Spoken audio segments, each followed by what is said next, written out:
After the release of the 2007 film Transformers, which made a pretty big profit at the box office, a sequel was greenlit immediately. But many production errors with this film would soon occur, with the writer's strike happening at the time, and with the film with the tentative title of Transformers 2, it started filming without even a script. Eventually, the film that would eventually be known as Transformers Revenge of the Fallen would eventually come out to amazing critical reception in 2009.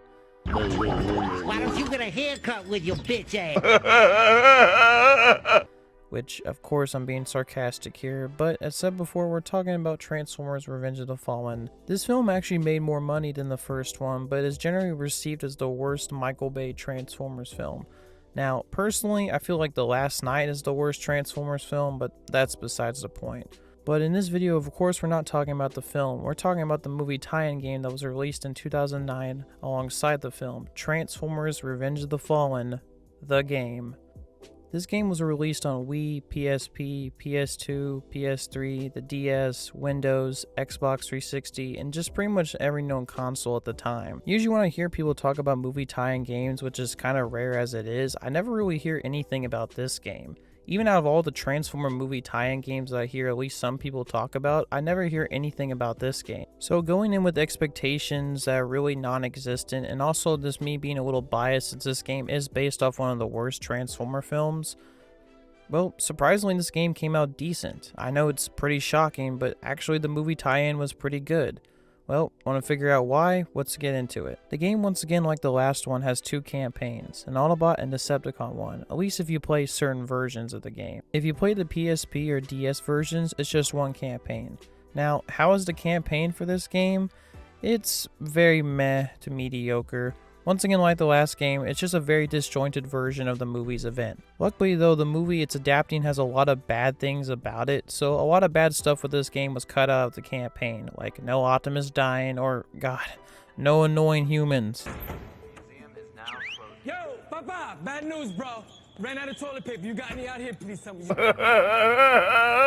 But still, you really need to watch the movie to fully understand the story, as the story in this campaign is disjointed as best.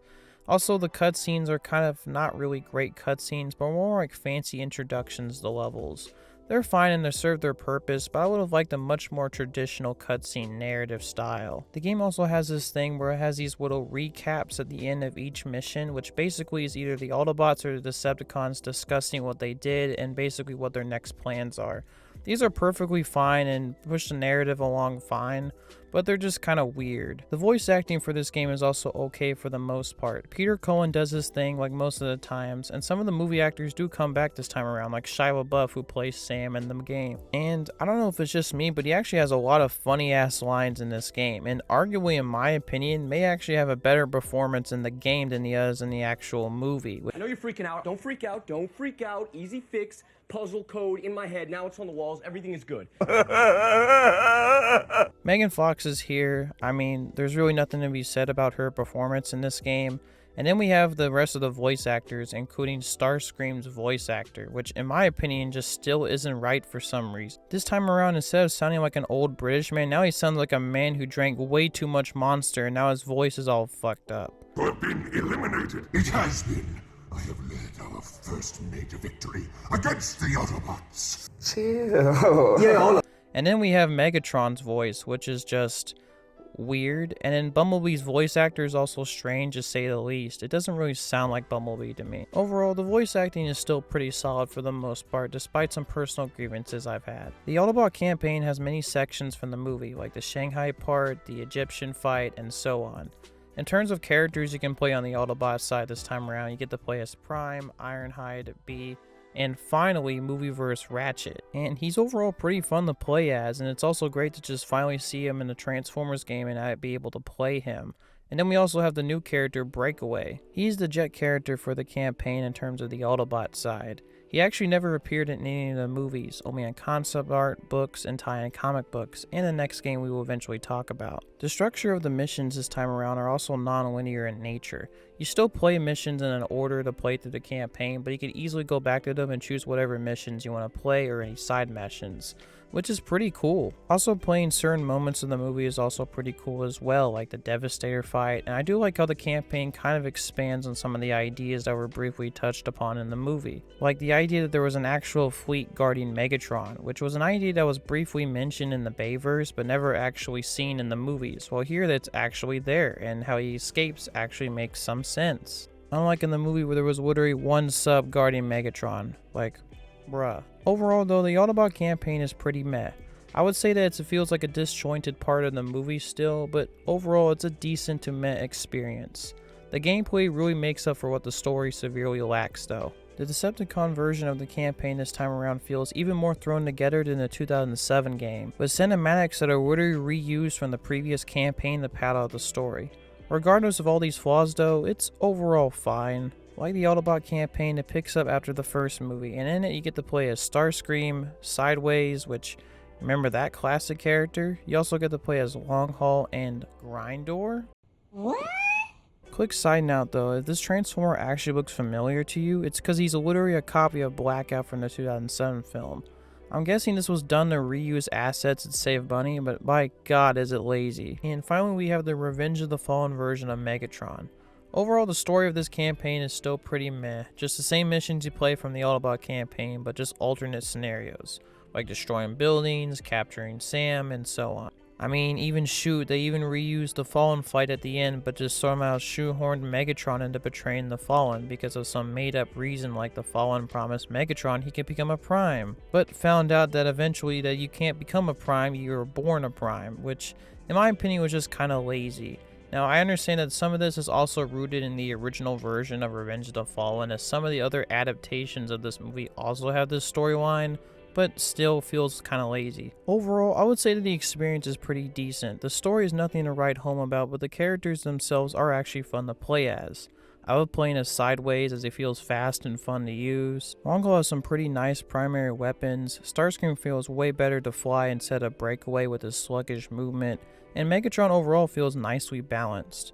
Overall though, the Decepticon campaign is very meh and nothing to bring out, at least story-wise. Now for the gameplay for this game, which is really what transforms this game from being just a very meh, mediocre movie tie-in title to something really truly special and unique. This game has a unique controller scheme where the Xbox, at least the trigger is what actually transforms your bot into their alternate mode, and if you let go it puts you back into robot mode. This is pretty different from almost every Transformers game, as usually there's a button or a stick that actually transforms your character and you usually stay in that alt mode. But this game is truly different, and weirdly this type of control scheme weirdly works. It takes time to get used to it, but once you do, it actually feels great. If you release the trigger and hold the attack button, you can actually get some really sick combos using this control scheme, which in other Transformer games you arguably can't do. It really creates a unique style of gameplay where you're always moving and using momentum to attack your enemies. It's really great. And then when it comes to weapons this time around, weapons are much more in use this time around than the last game, and also feel really great to use. You can also upgrade your team as you earn points playing missions and side missions as well. This overall just creates more incentive to continue playing the game, and most of the characters feel pretty good to play as. Bumblebee's primary isn't like the movie still, but overall it's still fire and fun to play. Transforming feels fast and fluid in this game, but some of the hit detection on the driving is a little too much, but overall it's pretty great. Even the boss battles this time around are a massive improvement compared to the last game. Instead of annoying aspects of the battle like Optimus running away constantly and little side things that get in between the action, the bosses this time around are just straightforward boss battles, and simply you just defeat them and drain their health bar. Most of them are pretty fun and really exciting. Even the Devastator battle one is actually really great and fun to play.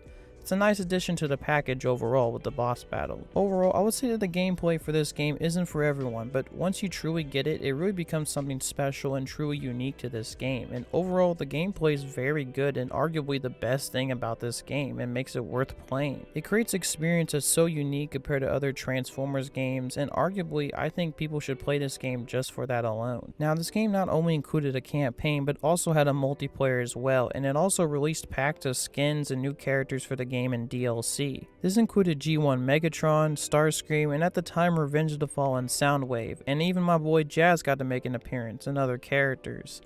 Sadly though, since Activision shut down the multiplayer servers in 2020 for this game, I can't review the multiplayer for y'all. And from what I've seen of other people's videos online of the multiplayer, it does look pretty fun and interesting, and maybe one day we'll actually get the chance to play this. Now, also what's another great thing about this game is that thanks to the non-linear structure, it feels much more replayable this time around than the last game.